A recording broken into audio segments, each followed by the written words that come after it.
Bismillahirrahmanirrahim. Assalamu alaikum. I am Khwaja Mohsin Inam. Students, this is going to be the last lecture of exercise 6.4. इसमें हम parabola की एक और major application discuss करने जा रहे हैं. आइए शुरू करते हैं. स्टूडेंट्स, हमारा टॉपिक है why many reflectors and receivers are parabolic in shape. आपने अक्सर लाइट रिफ्लेक्टर्स और एंटीनाज पैराबोलिक इन शेप देखे होंगे.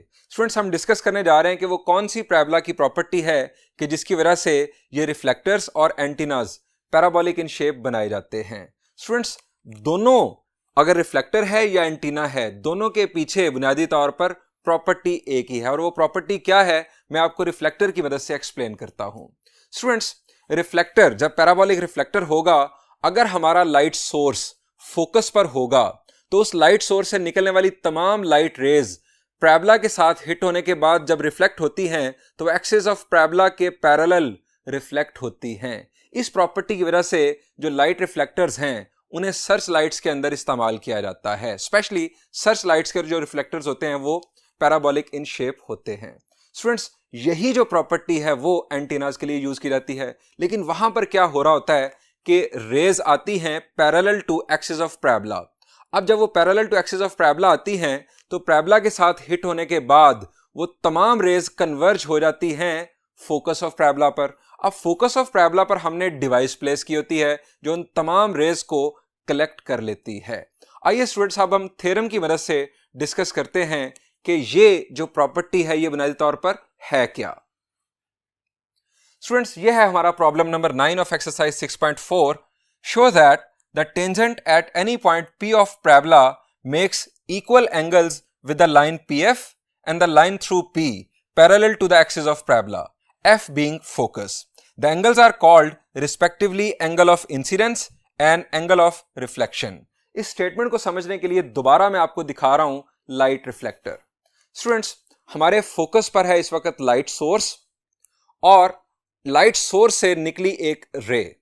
ये लाइट सोर्स से एक रे मैं आपको दिखा रहा हूं, ये निकली, इसने हिट किया पैराबोलिक रिफ्लेक्टर को, और देन जैसे कि मैंने अभी आपको प्रॉपर्टी बताई, ये जो रे है ये जब रिफ्लेक्ट हुई तो एक्सिस ऑफ पैराबोला के पैरेलल रिफ्लेक्ट हुई. अब स्टूडेंट्स, अगर जिस पॉइंट पर इसने हिट किया है, लाइट रे ने हिट किया है पैराबोलिक रिफ्लेक्टर को, अगर हम उस पॉइंट को पॉइंट ऑफ टेंजेंसी मानकर एक टेंजेंट ड्रॉ कर दें तो स्टूडेंट्स अब यहां पर पॉइंट से लेकर फोकस तक जो लाइन सेगमेंट बन रहा है इसका एक एंगल बन रहा है टेंजेंट के साथ, हम इसे एंगल ऑफ इंसिडेंस का नाम देते हैं, और दूसरी तरफ जो रे रिफ्लेक्ट हुई है उसका एंगल बन रहा है टेंजेंट के साथ, हम इस एंगल को एंगल ऑफ रिफ्लेक्शन का नाम देते हैं. स्टूडेंट्स, ये एंगल ऑफ इंसिडेंस और एंगल ऑफ रिफ्लेक्शन ये हमेशा बराबर होते हैं फॉर पैराबोलिक रिफ्लेक्टर, और यही चीज बेसिकली एंटीना के लिए है. वहां पर एंगल ऑफ इंसिडेंस दूसरी तरफ आ जाता है और एंगल ऑफ रिफ्लेक्शन इस तरफ आ जाता है. आइए स्टूडेंट्स, इसे मैथमेटिकली प्रूफ करते हैं, यानी हम साबित करेंगे कि ये दो एंगल्स आपस में बराबर होते हैं पैराबोलिक रिफ्लेक्टर के लिए. स्टूडेंट्स, इस थ्योरम को साबित करने के लिए मैंने एक सिंपलेस्ट पैराबोला कंसीडर किया है जिसका वर्टेक्स है ओरिजिन पर और जो राइट वर्ड ओपन है.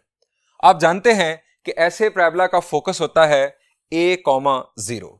स्टूडेंट्स, फर्ज करें कि इस फोकस पर एक लाइट सोर्स है. अब हमने अभी पैराबोला की प्रॉपर्टी पढ़ी कि जब फोकस पर होगा हमारा लाइट सोर्स तो निकलने वाली तमाम रेज एक्सिस ऑफ पैराबोला के पैरेलल रिफ्लेक्ट होती हैं. ये मैंने एक लाइट रे यहां पर ड्रॉ कर दी. अब स्टूडेंट्स, इस लाइट रे ने पैराबोला को इस पॉइंट पर हिट किया, हमने इसको नाम दे दिया पॉइंट P का. इसके कोऑर्डिनेट्स हैं x1, y1. अब स्टूडेंट्स, ये लाइन सेगमेंट PF इस टेंजेंट के साथ, इस पॉइंट को पॉइंट ऑफ टेंजेंसी मानकर हमने टेंजेंट ड्रॉ कर लिया. ये लाइन सेगमेंट PF इस टेंजेंट के साथ जो एंगल बना रहा है हम इसे नाम देते हैं एंगल ऑफ इंसिडेंस का. और ये जो हमारी लाइट रे रिफ्लेक्ट हुई, इस रिफ्लेक्टेड रे के साथ टेंजेंट का जो एंगल बन रहा है ये एंगल है हमारे पास एंगल ऑफ रिफ्लेक्शन. स्टूडेंट्स, हम एंगल ऑफ इंसिडेंस को नाम दे देते हैं θ1 का, और एंगल ऑफ रिफ्लेक्शन को नाम दे देते हैं θ2 का. अब स्टूडेंट्स, ये कोई जरूरी नहीं है कि यही एंगल ऑफ इंसिडेंस है, यही एंगल ऑफ रिफ्लेक्शन है. अगर हम इसे एंटीना फर्ज कर लें तो उस सूरत में ये रे आ रही होगी parallel to axis of parabola, और उस सूरत में ये एंगल ऑफ इंसिडेंस होगा और ये एंगल ऑफ रिफ्लेक्शन होगा। रिफ्लेक्ट होने के बाद वो इस फोकस पर लगी हुई डिवाइस में रिसीव होगी। इस वक्त हमारे पास जो प्रॉब्लम की स्टेटमेंट है उसके मुताबिक ये हमारे पास है एंगल ऑफ इंसिडेंस और ये है एंगल ऑफ रिफ्लेक्शन। स्टूडेंट्स, हमने इन दो एंगल्स को इक्वल साबित करना है। पैराबोलिक रिफ्लेक्टर केस में या पैराबोलिक एंटीना केस में ये दोनों एंगल्स हमेशा बराबर होते हैं। अब स्टूडेंट्स, सवाल यह है कि हम इन्हें बराबर कैसे साबित करेंगे। स्टूडेंट्स, हमें इन दोनों एंगल्स की वैल्यूज मालूम करनी होंगी। अब ये एंगल्स हैं क्या? स्टूडेंट्स, ये भी एक स्ट्रेट लाइन सेगमेंट है और ये एक स्ट्रेट लाइन है। दो स्ट्रेट लाइंस के दरमियान एंगल है θ1। इसी तरह θ2 भी दो स्ट्रेट लाइंस के दरमियान एंगल है। Angle between two straight lines हमने फाइंड आउट करना सीखा था चैप्टर 4 के अंदर। स्टूडेंट्स, चैप्टर 4 में हमने सीखा था कि अगर हमें दो लाइंस के दरमियान एंगल मालूम करना है तो हमें उन दोनों स्ट्रेट लाइंस की स्लोप मालूम करनी होगी। आपको फॉर्मूलाज अभी मैं रिकॉल करवाता हूं जैसे जैसे मैं आगे बढ़ता हूं। हमें ये जो रिफ्लेक्टेड रे है, अगर हम इसे नाम दे दें L का, इसकी स्लोप चाहिए, देन PF लाइन सेगमेंट की स्लोप चाहिए और इसके अलावा हमें इस टेंजेंट की स्लोप चाहिए। जब हमारे पास ये तीनों स्लोप्स मौजूद होंगी तो हम ये दोनों एंगल्स मालूम करने के काबिल होंगे। तो स्टूडेंट्स, हम इसकी वर्किंग है वो स्टार्ट करते हैं।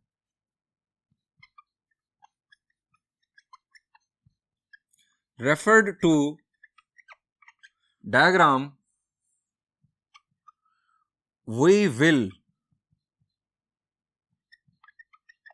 show that θ1 is equal to θ2।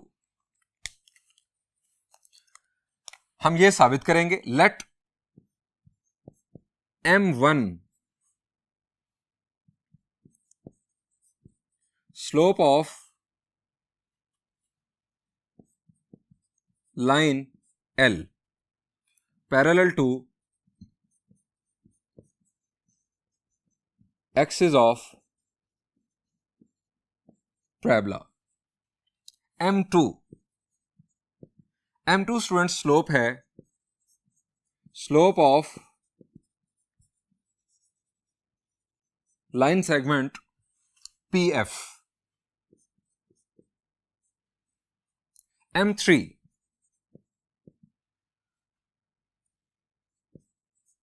slope of tangent through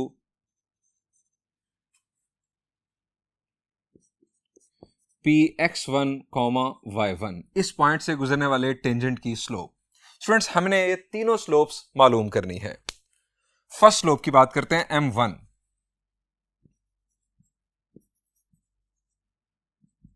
ji students, इस लाइन की स्लोप क्या होगी? शाबाश जी, ये लाइन एक्सिस ऑफ पैराबोला के पैरेलल है। अब एक्सिस ऑफ पैराबोला ये हॉरिजॉन्टल है तो इसकी स्लोप क्या होगी? हॉरिजॉन्टल लाइन की स्लोप हम जानते हैं 0 होती है। m1 is equal to 0। Reason, line is parallel to axis of parabola that is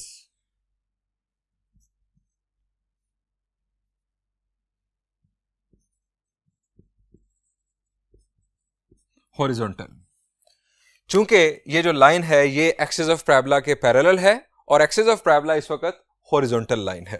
अब स्टूडेंट्स, हम बात करते हैं m2 की। नेक्स्ट स्टूडेंट्स, हमने m2 मालूम करनी है। अब m2 स्लोप है इस लाइन सेगमेंट की। स्टूडेंट्स, पॉइंट P के कोऑर्डिनेट्स हैं x1, y1 और F के कोऑर्डिनेट्स हैं a, 0। जब दो एंड पॉइंट्स के कोऑर्डिनेट्स हमारे पास मौजूद हैं तो हम इस लाइन सेगमेंट की स्लोप मालूम कर सकते हैं। m2, आप जानते हैं हमारे पास स्लोप का फॉर्मूला होता है difference of ordinates divided by difference of abscissas, लेकिन हमें ऑर्डर सेम रखना होता है। हमने y1 पहले लिखा तो यहां पर x1 पहले लिखा, y1 over x1 minus a। अब स्टूडेंट्स, m3 हमारे पास स्लोप है इस टेंजेंट की। अब टेंजेंट की स्लोप हम कैसे मालूम करते हैं? शाबाश, ये हम पहले सीख चुके हैं। हम डिफरेंशिएट करते हैं कर्व की इक्वेशन को। हम यहां लिखेंगे to find M3, we will differentiate the equation of parabola with respect to x. हमारे पास इक्वेशन ऑफ पैराबोला है y square is equal to 4ax. Rightward open parabola जिसका वर्टेक्स ओरिजिन पर हो, आप जानते हैं उसकी स्टैंडर्ड इक्वेशन ये है.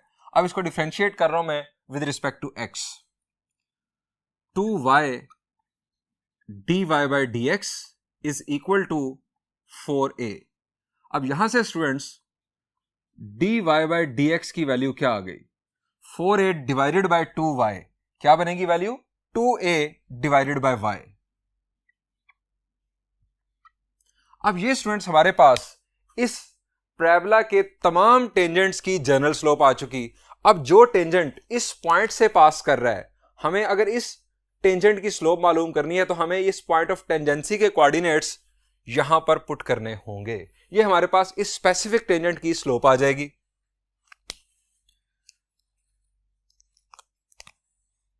M3 हमारे पास बुनियादी तौर पर है derivative eight point x1 y1. अब इस डेरिवेटिव के अंदर हमने y की जगह पर y1 पुट कर देना है. x यहां पर है ही नहीं जिसकी जगह पर हम x1 पुट करते हैं, सो यहां पर आ जाएगा 2a ओवर y1. अब ये स्टूडेंट्स आ गई हमारे पास M3. हमारे पास तीनों स्लोप्स आ चुकी हैं. अब हमने θ1 और θ2 मालूम करना है. स्टूडेंट्स जरा रिकॉल करें कि हमारा जो तरीकेकार था वो क्या था दो लाइंस के दरमियान एंगल मालूम करने का. शाबाश, मैंने आपको एक ट्रिक बताया था.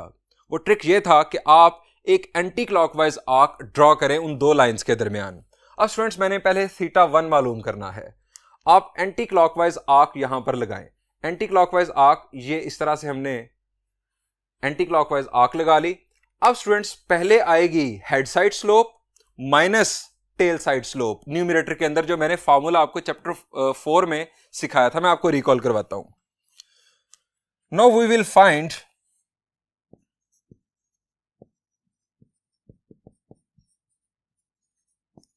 θ1. अब हमारे पास फॉर्मूला होगा tangent of θ1 is equal to, anticlockwise जब आप आर्क लगाएंगे तो हेड साइड की स्लोप पहले. अब हेड साइड की स्लोप पीएफ लाइन सेगमेंट की स्लोप जो है वो है m2 माइनस टेल साइड की स्लोप बाद में. अब टेल साइड हमारे पास है m3 over 1 plus m2 into m3. ये स्टूडेंट्स हमारे पास है θ1 मालूम करने के लिए फॉर्मूला, और ये कंसेप्ट हमने डिस्कस किया था चैप्टर 4 के अंदर. अब स्टूडेंट्स हम यहां पर वैल्यूज पुट करेंगे. Tangent θ1 is equal to m2 की स्टूडेंट्स हमारे पास वैल्यू क्या है? ये स्टूडेंट्स हमारे पास m2 की value y1 over x1 minus a minus m3 की वैल्यू हमारे पास है स्टूडेंट्स 2a ओवर y1. ये हमारे पास m3 की वैल्यू. अब डिनोमिनेटर में भी हम ये वैल्यूज पुट करते हैं 1 plus y1 over x1 minus a into 2a over y1. अब स्टूडेंट्स हमें इसको सिंप्लीफाई करना है. ये स्टूडेंट्स हमने मेन फ्रैक्शन बना दी ब्लैक कलर में ताकि आपको आसानी से समझ आए. न्यूमरेटर में हमारे पास एलसीएम आ गया x1 minus a into y1. अब x1 माइनस a इसके साथ कैंसिल हुआ, y1 के साथ मल्टीप्लाई हुआ, ये आ गया y1 स्क्वायर माइनस. अब y1 के साथ कैंसिल, 2a मल्टीप्लाई होगा x1 के साथ 2a x1. अब माइनस की वजह से साइन चेंज हुआ, प्लस 2a के साथ मल्टीप्लाई हुआ, ये आ गया 2a स्क्वायर. अब आ जाए डिनोमिनेटर में. डिनोमिनेटर में भी एलसीएम हमारे पास आ गया x1 minus a into y1. अब ये 1 है तो एज इट इज ये ऊपर आ जाएगा x1 y1 minus a y1. उसके बाद प्लस 2a y1. अब स्टूडेंट्स ये डिनोमिनेटर और ये डिनोमिनेटर दोनों हो गए cancel. Tan theta 1 is equal to y1 square minus 2ax1 plus 2a square, और डिनोमिनेटर में x1 y1 minus ay1 plus 2ay1, यह आ गया प्लस ay1। अब स्टूडेंट्स मैं यहां पर एक ट्रिक की मदद से फर्दर सिंप्लीफिकेशन कर रहा हूं, और वो ट्रिक क्या है, हम यहां लिखेंगे since equation of parabola is y square is equal to 4ax p x1 y1 lies on parabola. ये पॉइंट ऑफ टेंजेंसी जिसे हमने बनाया था ये पैराबोला के ऊपर है, सो इसके कोऑर्डिनेट्स इस पैराबोला की इक्वेशन को सेटिस्फाई करेंगे। चूंकि ये पैराबोला का पॉइंट है, हम x की जगह पर x1 और y की जगह पर y1 पुट कर सकते हैं, x की जगह पर x1 और y की जगह पर y1। So y1 square is equal to 4ax1। अब स्टूडेंट्स y1 स्क्वायर की जगह पर मैं ये 4ax1 पुट कर रहा हूं। Tangent theta 1 is equal to 4ax1 minus 2ax1 plus 2a square x1 y1 plus a y1। Tangent theta 1 is equal to 4ax1 minus 2ax1, यह आ गया 2ax1 plus 2a square। अब डिनोमिनेटर में x1 y1 plus a y1। अब students numerator और denominator दोनों में से हमें कॉमन मिल रहा है, हम कॉमन लेंगे। Tan theta 1 is equal to, यहां से हमें कॉमन मिला 2a x1 प्लस a, और यहां से हमें कॉमन मिला y1 x1 प्लस a, हमें यहां पर भी मिल गया फैक्टर। अब ये दोनों हो गए कैंसिल। टेनेट थीटा 1 हमारे पास आ गया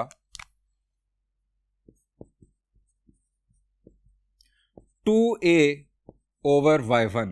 यहां से स्टूडेंट्स थीटा 1 की वैल्यू आ गई tangent inverse 2a over y1।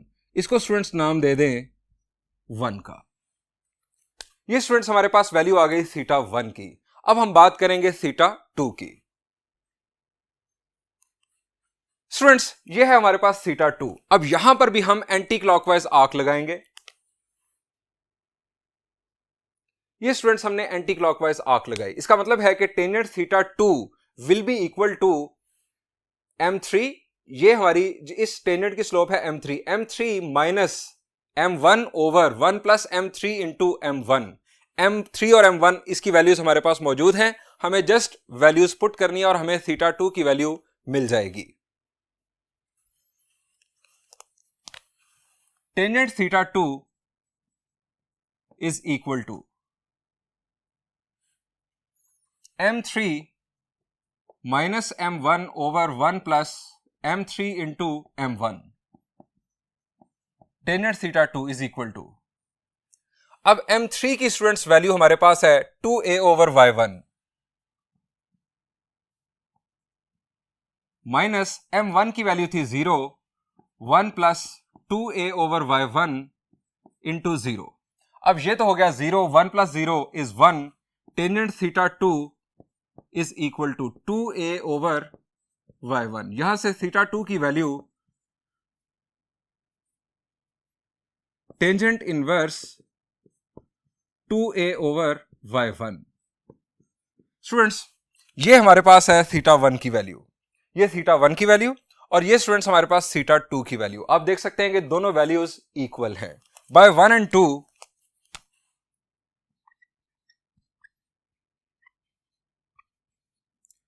we have theta 1 is equal to theta 2. That is to say, angle of incidence is equal to angle of reflection. Students ये हमें prove करना था। स्टूडेंट्स यहां पर ये lecture and हुआ और इसके साथ ही एक्सरसाइज 6.4 का भी इख्तिताम हुआ। Thank you and Allah Hafiz.